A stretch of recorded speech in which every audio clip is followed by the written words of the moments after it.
Lotus cars are a small hand-built English car manufacturer.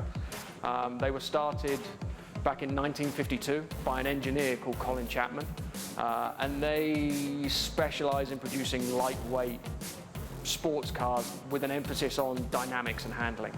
So Colin Chapman was famously quoted as saying, you know, when it comes to their cars, they just want to simplify and then add lightness. And that's what his cars are all about.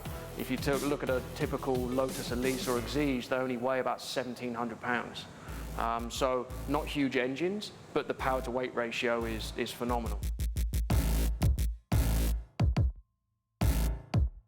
Lotus are a fairly small manufacturer, and a lot of people still don't know who they are, although they're probably one of the sports car manufacturers that have been around the longest and have got the most heritage attached to them. People tend to like them. They're a little different looking. You know, I always describe them as kind of go-karts for grown-ups. They're something really different, something very unique.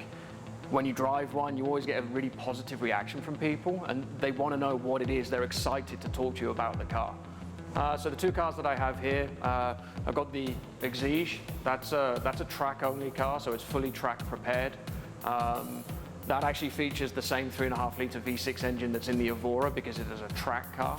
So lots of power and very lightweight. And then the red car is the Lotus Evora S.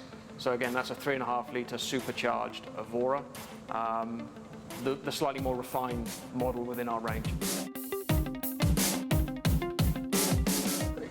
The Lotuses are bought by guys and girls that I think are looking for a driver's car.